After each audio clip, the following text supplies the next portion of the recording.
you feel safe.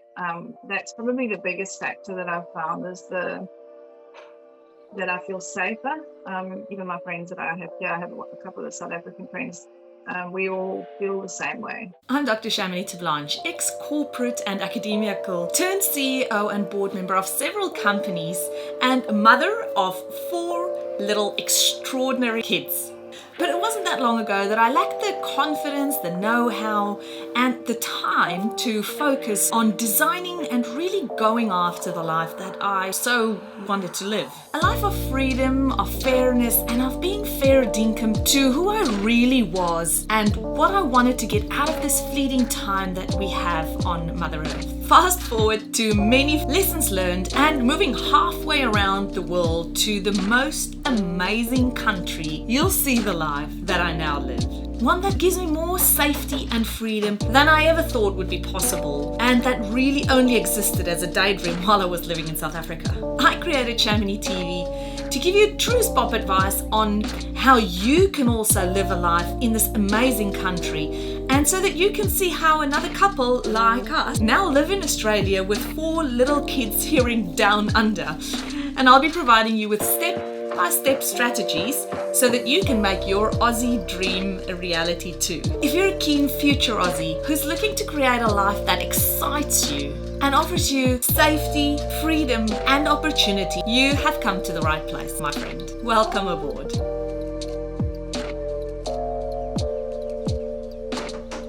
Hi, Debi. Thanks so much for joining us all the way from Mackay today. How are you? Good, thank you. That's good. And Mackay, well, please tell our viewers, where is Mackay? Because I know Australia, but that is not every day that we speak to somebody from Mackay.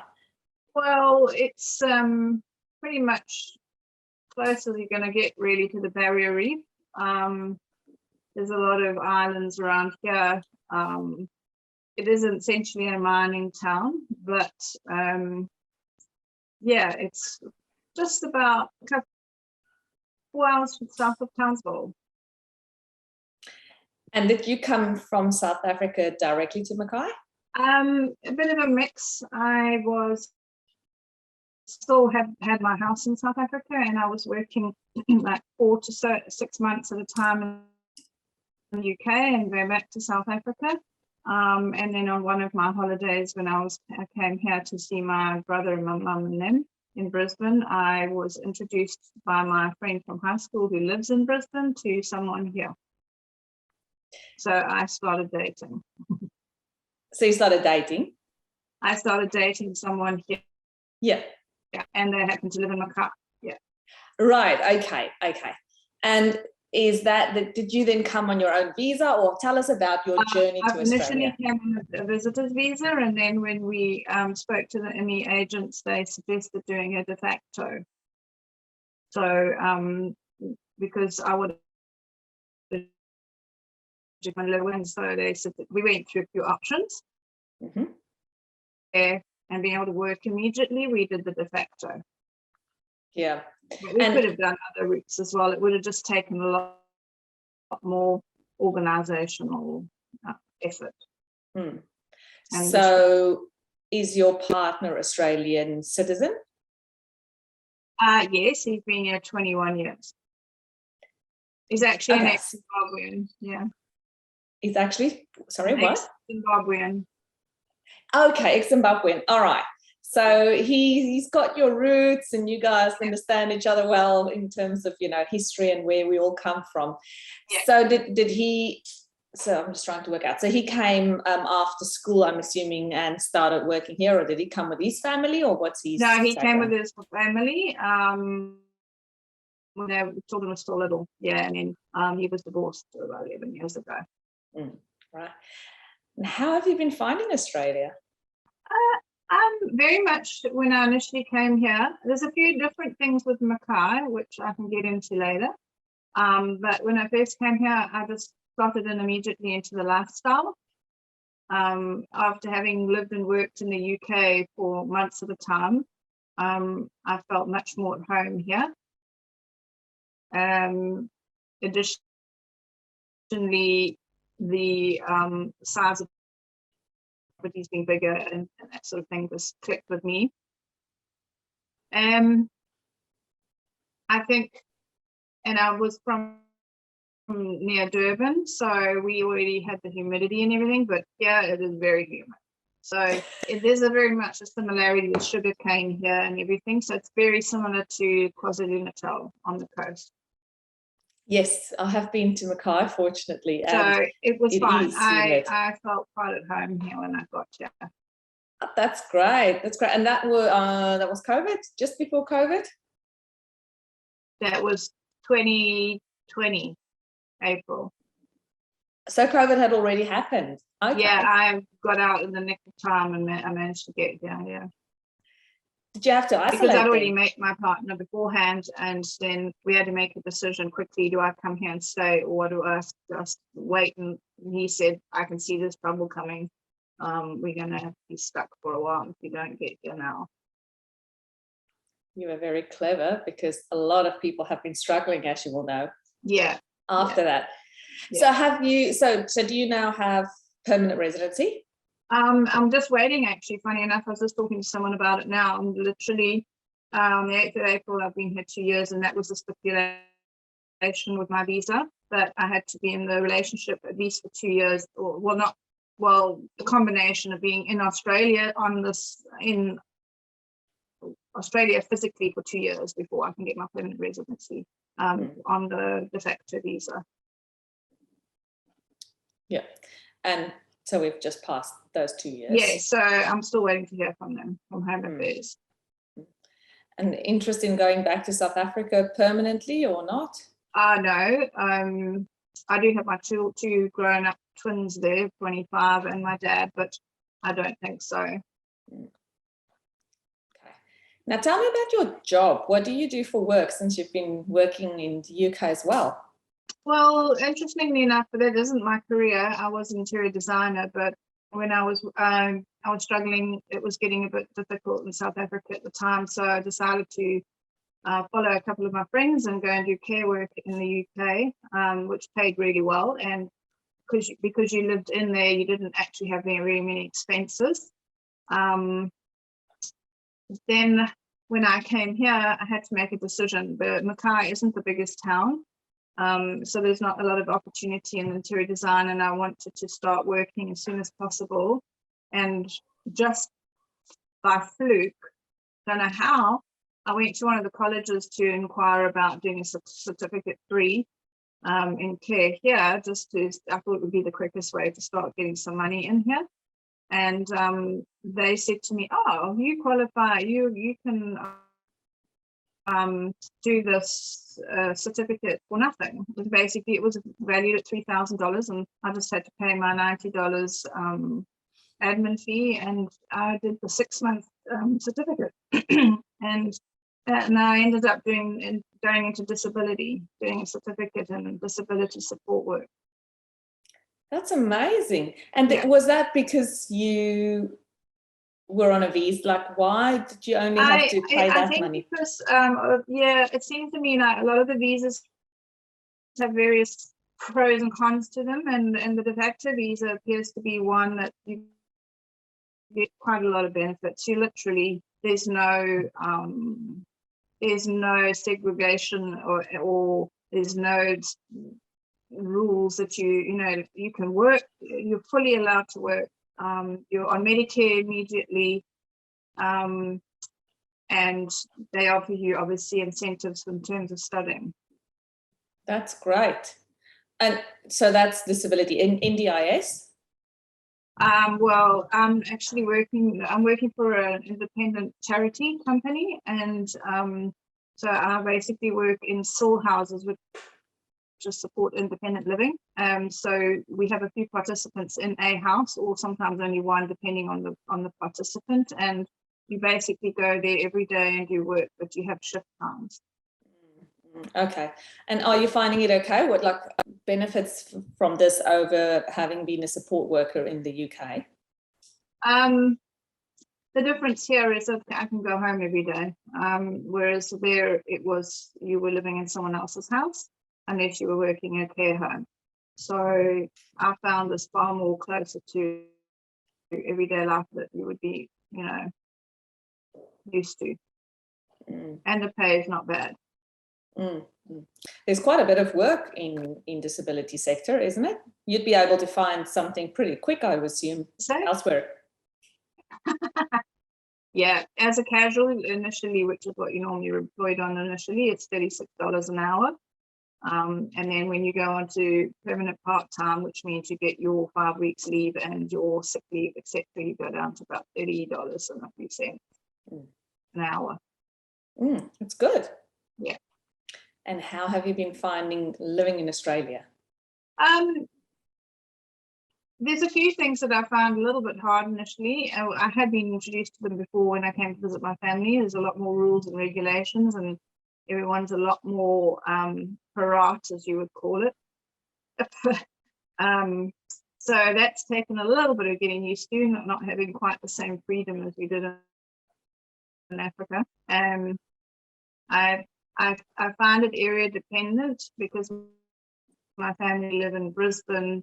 I do find that people are quite different in different regions and areas, depending on what the social structure and work environments like in the area you live in.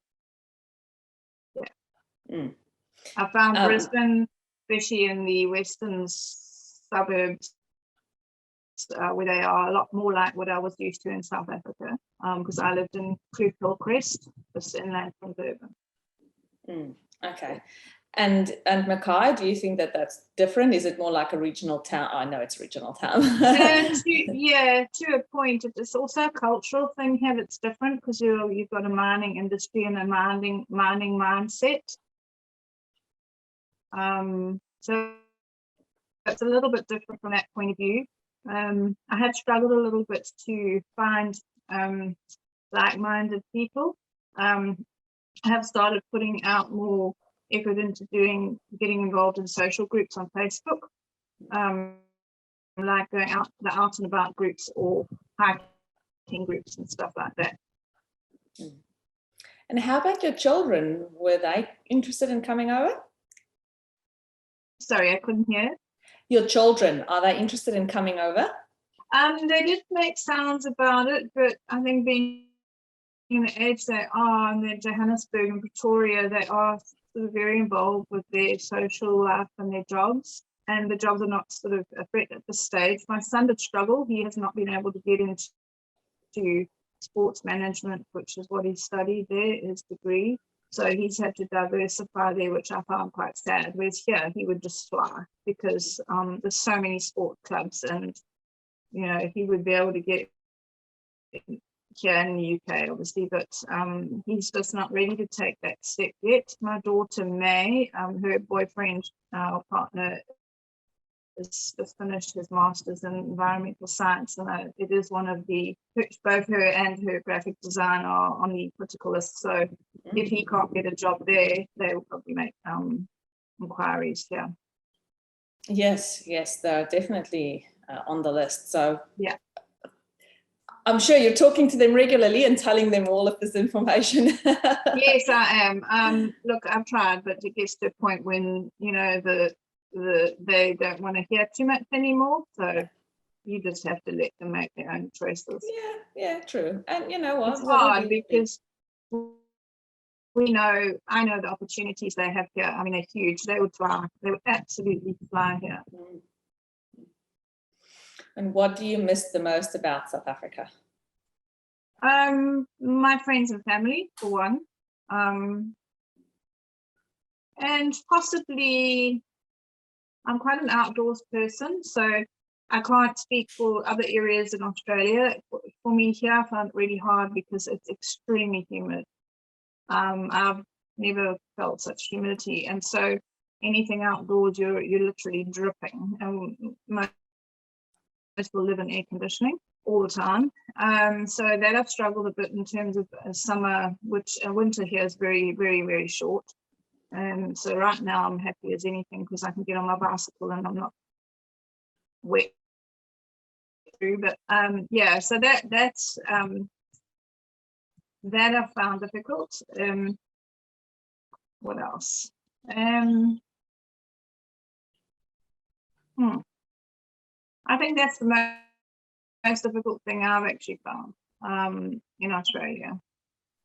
And a little bit of understanding how the systems work. But it's a very big, I'll say, industry. Like disability work in Australia itself is so well supported by the government. It is, but there's a lot of paperwork and there's a lot of rules and ways that they go about it. And the NDIS, I had to wrap my brain around that for a while as well. Exactly.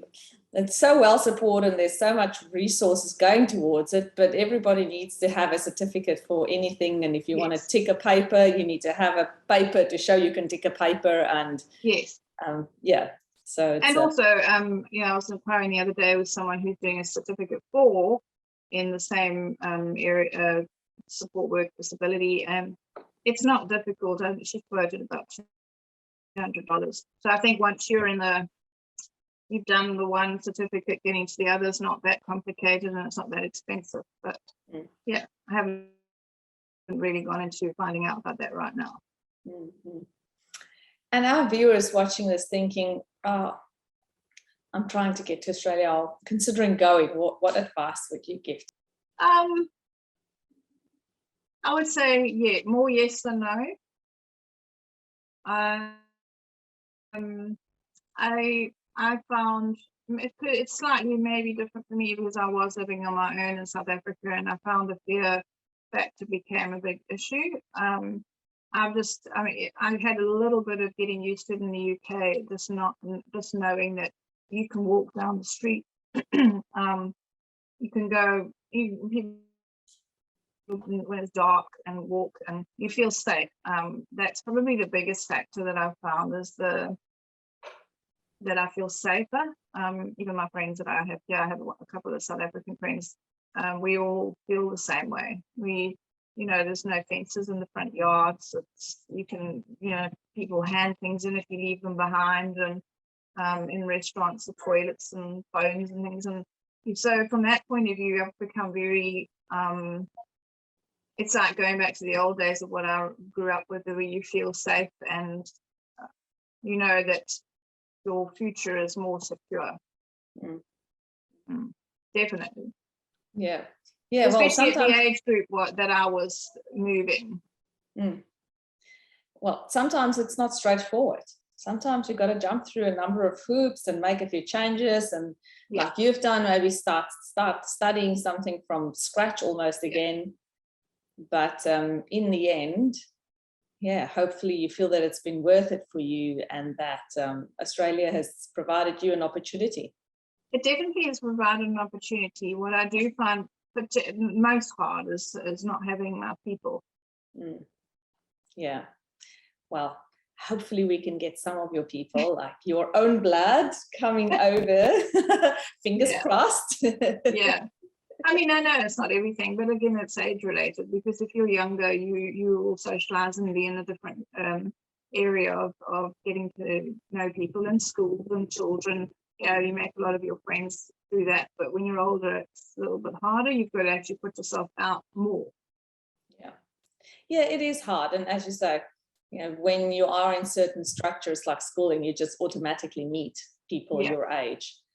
But we've seen it, the older you are when you migrate, the harder it gets. And so hopefully people will hear from this that it's important that you come over to Australia as soon as you can, because the younger you are, the easier it's just going to be. I tell my children that all the time, because I say to them, you've got the brains, you've got the degrees, you've got your age for you, and the people that I know here that have children that age, they're doing unbelievably better than anyone that I know in South Africa. So it's harder for us older people, but the younger ones really do benefit from it. Although one of my big benefits is that I have peace of mind. Whereas in South Africa, I never knew if I would have a pension or that was just a freak me out.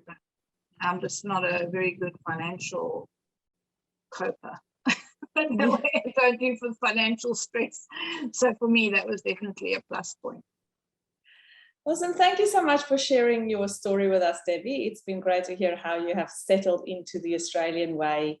And I love it that you're still, in the Aussie system, contributing and just really making the most of it, because sitting at home all the time isn't going to make it easier at all. The socializing that you get from being out there, and let alone the stuff you can put in your pocket, that's quite handy in terms of earning dollars. That's great. Yeah, it's definitely it makes you feel much better, and also you get to, by being out in the workplace, you get to learn all how Australia operates. Yeah. Thanks again, and All we right. hope you get some cooler times to go and ride your bike in Mackay. Okay, thanks so much. Thanks, Debbie. All right. Goodbye. Bye. All right. So thank you so much for joining me today. If you had fun, please remember to hit that subscribe button, and then it'll make sure that you never miss a thing. I'll see you same time and same place next week. Bye for now.